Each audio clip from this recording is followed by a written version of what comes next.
बिस्मिल्लाहिर्रहमानिर्रहीम, अस्सलाम वालेकुम रहमतुल्लाहि व बरकातुहू। तो आई होप कि आप सब लोग ठीक होंगे। आप देख रहे हैं मेरा YouTube channel bio with sir Habib और मैं हूं आपका biology instructor Habib Ahmed. Last time बच्चे हमने डिस्कस किया था ओसोफेगस एंड फेरिंक्स के बारे में। बच्चे आज का जो हमारा टॉपिक है हम डिस्कस करेंगे स्टोमिक के स्टोमिक क्या होता है and what are the basic functions of stomach and what which organs are involved या विच आप कह सकते हैं which tissues are involved in the digestion of food. तो बच्चे हम स्टार्ट करते हैं। सबसे पहले कह रहा है अगर हम इसकी स्ट्रक्चर की बात करते हैं तो कह रहा है जो स्टोमिक की जो स्ट्रक्चर होती है वो जे शेप इसकी स्ट्रक्चर होगी एंड इसकी लोकेशन क्या है कि ये बॉडी के अंदर किस जगह पर प्रेजेंट होता है। तो कह रहा है कि ये located in upper left side of abdominal cavity. कह रहा है जो एब्डोमिनल कैविटी होती है हमारी उसकी जो अपर लेफ्ट साइड होती है उस पर क्या उसमें क्या प्रेजेंट होता है, उसमें हमारा ये स्टोमिक प्रेजेंट होगा। ठीक है, उसके बाद हम बच्चे बात करते हैं इसके। कह रहा है कि दो एंड होते हैं, एक को हम बोलते हैं कार्डियक एंड और दूसरे को हम बोलते हैं पाइलोरिक एंड। कार्डियक एंड क्या होता है, कह रहा है कि part of stomach after oesophagus. कह रहा है जो खुराक वाली नाली होती है, देखें ये जो खुराक वाली नाली है ऊपर से आ रही है, तो कह रहा है ये वाला जो एंड होगा इसको आप बोलते हैं कार्डियक एंड। ठीक है, तो यही कह रहा है कि जो कार्डियक एंड होगा वो कह रहा है कि जो हमारे पास ओसोफेगस होता है, ओसोफेगस से जो नीचे वाला आप कह सकते हैं पार्ट होता है उसका, तो उसको आप बोलते हैं कार्डियक एंड। उसके बाद आप कह रहे हैं पाइलोरिक एंड क्या होता है, कह रहा है कि एंड बिफोर स्मॉल इंटेस्टाइन। कह रहा है स्मॉल इंटेस्टाइन शुरू होने से पहले वाला जो एंड होगा उसको आप बोलते हैं पाइलोरिक एंड। देखिए ये हमारे पास स्मॉल इंटेस्टाइन स्टार्ट हो रही है इधर से, स्मॉल इंटेस्टाइन। तो कह रहे हैं जो स्मॉल इंटेस्टाइन से पहले स्टार्ट होने वाला जो एंड होता है उसको आप बोलते हैं कार्डियक एंड। ठीक है, तो ये हमारे पास थे दो एंड, इसको हमने बोला है कार्डियक एंड, दूसरे को क्या बोला है पाइलोरिक एंड। उसके बाद हम देखते हैं कह रहे कार्डियक स्फिंक्टर क्या होता है। कह रहे कि कार्डियक स्फिंक्टर क्या होता है, कह रहे कि लोअर एसोफेगस स्फिंक्टर। कह रहे कि जो हमारे पास ओसोफेगस आ रही है ऊपर से गिजा वाली नाली आ रही है, क्या इस जगह पर एक स्फिंक्टर या एक आप कह सकते हैं एक डोर लाइक स्ट्रक्चर लगी होती है जिसको आप क्या बोलते हैं कार्डियक स्फिंक्टर बोलते हैं। ठीक है, उसके बाद हम देखते हैं कह रहा है कि इसका फंक्शन क्या होता है कार्डियक स्फिंक्टर का। तो ये शार्ट क्वेश्चन आता है what is the function of cardiac sphincter. तो कह रहा है कि कार्डियक स्फिंक्टर कह रहा है prevents food from flowing back to stomach. कह रहा है ये जो हमारे पास कार्डियक स्टोमच होता है, कार्डियक हमारे पास जो स्फिंक्टर होता है इसका फंक्शन ये होता है कि जैसे ही खुराक मैदे के अंदर दाखिल होगी, ठीक है, कह रहा है जैसे ही फूड मैदे के अंदर दाखिल हो जाएगी, स्टोमिक के अंदर दाखिल हो जाएगी, तो क्या होगा ये जो कार्डियक स्फिंक्टर है उसको वापस ओसोफेगस में जाने से क्या कर देगा, प्रिवेंट करेगा यानी रोक देगा। उसके बाद देखते हैं कह रहे कि अगर हम बात करते हैं पाइलोरिक स्फिंक्टर की, तो पाइलोरिक स्फिंक्टर क्या होता है, कह रहा है प्रेजेंट होता है between stomach and small intestine. अब देखें ये हम बात कर रहे हैं ये वाला जो एंड था इसको हम बोल रहे थे पाइलोरिक एंड, और ये वाला जो इधर डोर लाइक शेप होती है इसको आप बोलते हैं पाइलोरिक स्फिंक्टर। कह रहा जो पाइलोरिक स्फिंक्टर होता है ये स्मॉल इंटेस्टाइन और स्टोमिक के दरमियान में प्रेजेंट होता है। ठीक है, यानी जैसे स्टोमिक एंड हो रहा होता है जिस जगह पर, और आगे से क्या स्टार्ट हो रही है स्मॉल इंटेस्टाइन, तो कह रहा वो वाला जो पोर्शन होता है वो जो एक बॉर्डर लाइक पोर्शन होता है उसको आप क्या बोलते हैं पाइलोरिक स्फिंक्टर। ठीक है, उसके बाद कह रहा है कि आगे हम बच्चे पढ़ते हैं कि फंक्शन ऑफ स्टोमिक क्या होता है, कि स्टोमिक का काम क्या होता है।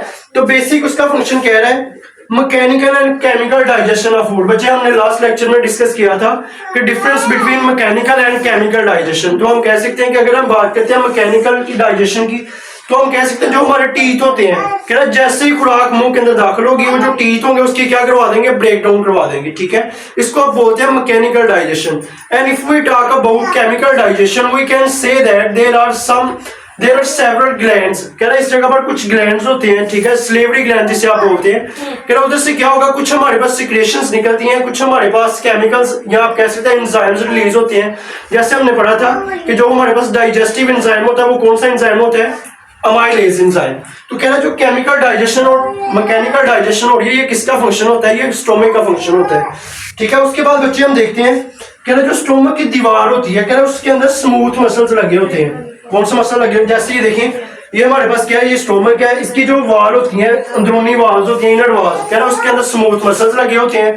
कह रहा जैसे ही उनमें कॉन्ट्रैक्शन होगी यानी जैसे ही वो मसल कॉन्ट्रैक्ट करेंगे यानी सिकुड़ेंगे तो क्या होगा, इसकी वजह से क्या होगा, डाइजेशन होगी खुराक की। ठीक है, उसके बाद हम बच्चे देखते हैं कह रहा है ये जो हमारे पास कॉन्ट्रैक्शन है, कह रहा है help in churning of food. Churning का मतलब क्या होता है कि खुराक को मिक्स कर देते हैं, खुराक को छोटे छोटे पार्ट्स में पीस देते हैं बिल्कुल। तो ये कह रहा है कि आगे से जैसे खुराक पीसेगी, जैसे खुराक छोटे हिस्सों में ब्रेक होगी, तो कह रहा है इस प्रोसेस में क्या हो रहा है, हीट प्रोड्यूस हो रही है। उस हीट का काम क्या होता है, कह रहा है जो हम लिक्विड अपनी बॉडी के अंदर लेके जा रहे हैं, उस लिक्विड की क्या हो जाएगी, मेल्ट हो जाएगी, यानी वो लिक्विड क्या हो जाएगा, मेल्ट हो जाएगा। ठीक है, उसके बाद हम बच्चे देखते हैं कि इसके अंदर कुछ गैस्ट्रिक ग्लैंड्स लगे होते हैं जो कौन सा जूस रिलीज करेंगे, गैस्ट्रिक जूस।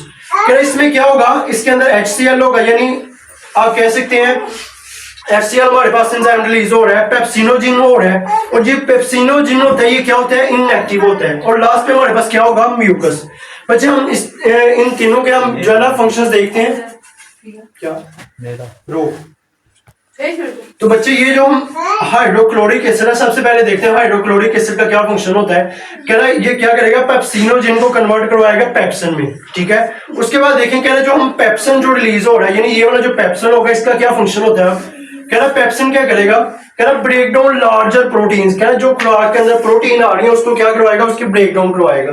उसके बाद हम देखते हैं कि इसका जो सेकंड फंक्शन होता है हाइड्रोक्लोरिक एसिड का, वो कह रहा है कि पैथोजेनिक जो बैक्टीरिया प्रेजेंट होते हैं फूड के अंदर उसको क्या करवाएगा, किल करवाएगा। ठीक है, तो इसमें शॉर्ट क्वेश्चन आ सकता है, what is the basic function of hydrochloric acid, and second one is what is the function of pepsin. उसके बाद हम देखते हैं नेक्स्ट वाली जो हमारे पास सिक्रीशन है वो हम बोलते हैं म्यूकस। अब म्यूकस क्या होता है, कह रहा म्यूकस हम बोलते हैं protective layer on inner wall of stomach. कह रहा जो मैदे की अंदरूनी दीवारें होती हैं उसमें क्या होता है, कह रहा एक हमारे पास लेयर लगी होती है, उसको आप क्या बोलते हैं, म्यूकस। इस म्यूकस का काम होता है, इसने जो अंदरूनी वाल्स होती हैं स्टोमक की उसकी क्या करवानी होती है, प्रोटेक्शन करवानी होती है। उसके बाद हम देखते हैं कि इसका जो फंक्शन क्या होता है, कह रहा है कि न्यूट्रलाइज करता है HCl को, यानी जो हमारे पास हाइड्रोक्लोरिक एसिड मैदे के अंदर जो रिलीज हो रहा है उसकी जो pH होती है यानी उसको क्या करेगा, नॉर्मलाइज करेगा, यानी न्यूट्रलाइज कर देगा। उसके बाद हम देखें, कह रहा पेप्सिनोजिन कैन नॉट एक्टिवेटेड। कह रहा जो पेप्सिनोजिन होता है, कह रहा शुरू में क्या होता है, इनएक्टिव होता है। ठीक है, उसके बाद देखें, कह रहा ये जो पेप्सिनोजिन होता है ये एक्टिवेटेड नहीं हो सकता। क्यों नहीं होता, कह रहा ये जो जैसे ही एक्टिवेट नहीं होता, इसका मतलब क्या है कि जो मैदे की अंदरूनी दीवारें होती हैं वो ब्रेक डाउन नहीं होती उनकी। ठीक है, यानी जो मैदे की दीवारें होती हैं वो ब्रेक डाउन होने से क्या करती हैं, बच जाती हैं। रुकी तो बच्चे हम इसमें पढ़ रहे थे जो हमारे पास जो मेजर सिक्रेशंस होती हैं, यानी जो गैस्ट्रिक ग्लैंड्स होते हैं वो क्या क्या चीजें सिक्रीट कर रहे हैं, यानी कौन से ऐसे हमारे पास आप कह सकते हैं सिक्रीशंस हैं जो मैदे के अंदर क्या हो रही है, सिक्रीट हो रही है। तो सबसे पहले हमने बच्चे बात की है हाइड्रोक्लोरिक एसिड की, उसके बाद हमने बात किया पेप्सिन की, फिर हमने बात किया म्यूकस की। म्यूकस के बारे में बच्चे हमने पढ़ा कि ये प्रेजेंट होता है हमारे पास जो मैदा होता है, मैदे की जो इनर वॉल्स होती हैं उसमें ये प्रेजेंट होता है।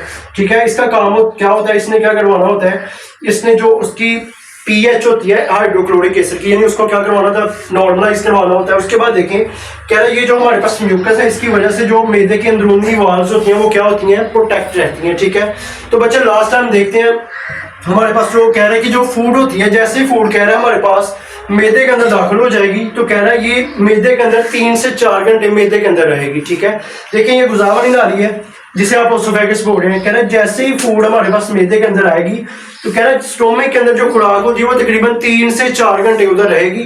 कह रहा है फिर क्या होगा, कह रहा है फूड बिकम सूप लाइक। कह रहा है जैसे ही खुराक उधर हमारे पास मौजूद रहेगी 3 से 4 घंटे तो क्या होगा, वो जो हमारे पास खुराक होगी वो किसकी शक्ल इख्तियार कर लेगी, सूप लाइक।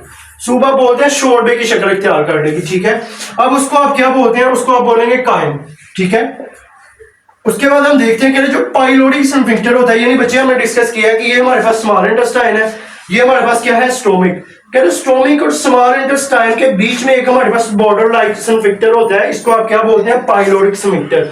आप कह रहे हैं कि पाइलोरिक स्फिंक्टर का काम क्या होता है, कह रहा है pyloric sphincter control flow of chyme. कह रहा है काइम हमने बच्चे पढ़ा है कि जैसे खुराक मैदे के अंदर आएगी फिर उधर क्या होगा, ये एक शोरबे की शक्ल इख्तियार कर लेगी जिसको आप क्या बोलते हैं, काइम बोलते हैं।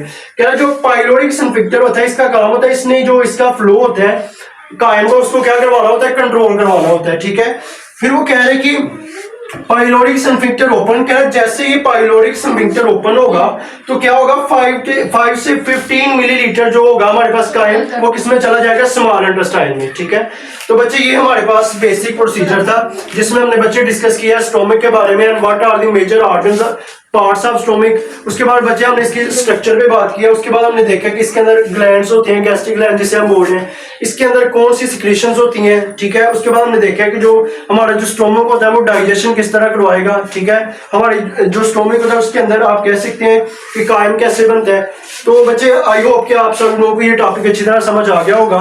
अगर किसी को कोई क्वेश्चन है तो आप लोग कमेंट सेक्शन में पूछ सकते हैं। अभी तक आपने अगर हमारे YouTube channel bio with sir Habib को सब्सक्राइब नहीं किया तो यूट्यूब चैनल को सब्सक्राइब कर दें ताकि हमारी नई आने वाली हर वीडियो आप तक बर वक्त पहुंच सके। तो मिलते हैं अगले लेक्चर में, तब तक के लिए अल्लाह हाफिज।